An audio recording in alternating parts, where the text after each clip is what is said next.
बिस्मिल्लाहिर्रहमानिर्रहीम। अस्सलाम वालेकुम। कैसे हो प्यारे बच्चों, उम्मीद करती हूँ खैरियत से होगे। आज का हमारा सबक रोज़मर्रा इस्तेमाल होने वाले जुमलों से मुताल्लिक़ है, यानी हम रोज़ाना की बुनियाद पर जो जुमले इस्तेमाल करते हैं उसमें हम कहीं पर तलफ़्फ़ुज़ की और कहीं पर अल्फाज की गलती करते हैं, तो सही अल्फाज का चुनाव किस तरह से किया जाता है, आज हम उसी के बारे में बात करेंगे। सफ़ा नंबर 67 पर आ जाइए, 67 पर, और मेरे साथ साथ जुमलों की तस्हीह करते जाइए। ठीक है। हामिद नकल करता हुआ पकड़ा गया। ठीक है, नकल मारते नहीं है, नकल करते हैं। मैं हुक्म देता हूँ कि तुम वहाँ ना जाओ। मैंने उसे कह दिया है, मैंने उसे बोल दिया है नहीं, मैंने उसे कह दिया है।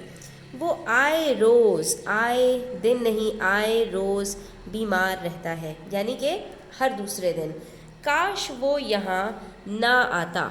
नहीं आएगा यहाँ पर आएगा ना आता। ठीक है। ये लड़की बहुत अच्छा गाती है। अब हमें मुज़क्कर और मुअन्नस का भी ध्यान रखना होता है कि कहाँ मुज़क्कर लफ्ज़ इस्तेमाल होगा और कहाँ मुअन्नस। वो तो मुझसे कोसों दूर भागता है, यानी बहुत दूर भागता है। कुछ अरसा पहले की बात है। अब अरसा का जो लफ्ज़ है वो वाहिद है और अरसे जमा का सीखा है, लेकिन कुछ के साथ हम हमेशा वाहिद का लफ्ज़ इस्तेमाल करते हैं, इसलिए यहाँ पर हमने अरसा लिखा है। ठीक है। इस गलती का मैं ज़िम्मेवार नहीं, ज़िम्मेदार नहीं हूँ। ठीक है। अक्सर लोग ज़िम्मेवार कह देते हैं, तो ज़िम्मेवार नहीं होता, ज़िम्मेदार होता है। उसके बाद है, वो पहाड़ यहाँ से कितनी दूर है। नो, वो पहाड़ यहाँ से कितना दूर है। पहाड़ है, पहाड़ मुज़क्कर है, तो यहाँ पर हम सीगा भी मुज़क्कर का इस्तेमाल करेंगे। उसके बाद है, उतना खाओ जितनी भूख हो। ठीक है, उतनी खाओ नहीं, उतना खाओ। सही है, यानी उतना ही आप ले जितना आपको भूख लगी हो। अब उसके बाद है, मुझको आराम आने दो। नहीं, मुझे आराम आने दो। मुझको का लफ्ज़ इस्तेमाल नहीं किया जाता, मुझे का लफ्ज़ इस्तेमाल किया जाता है। उसके बाद है, सुबह की सैर बड़ी मुफीद है। ठीक है।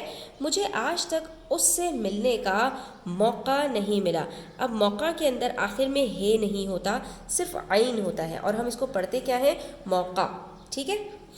मेरी छुट्टी की दरख्वास्त मंजूर हो गई। कबूल हो गई नहीं, बल्कि मंजूर हो गई, यानी एक्सेप्ट कर ली गई।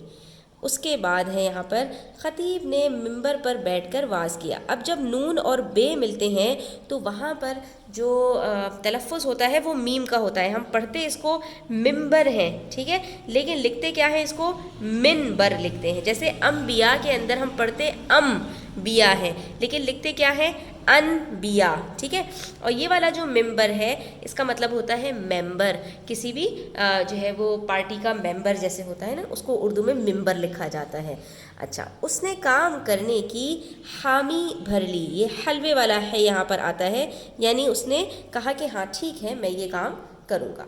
उसके बाद है हमारे पास अगला लफ्ज़, अर्ज़ पाकिस्तान खूबसूरत है। अब ये जो अर्ज़ और अर्ज़ है, ये दोनों हम आवाज़ अल्फाज हैं, लेकिन इन दोनों के मानी में फ़र्क है। अर्ज़ कहते हैं ज़मीन को, और अर्ज़ कहते हैं तूल और अर्ज़ को, यानी कि लेंथ और ब्रेथ को। यानी किसी भी चीज़ की एक लंबाई होती है और एक चौड़ाई होती है, तो चौड़ाई को हम कहते हैं अर्ज़। ठीक है। और एक और लफ्ज़ भी होता है अर्ज़, उसका मतलब होता है अर्ज़ करना, दरख्वास्त करना।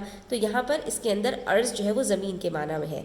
किसान खेत में, अब यहाँ पर हमारे पास एक हल है और एक हल है।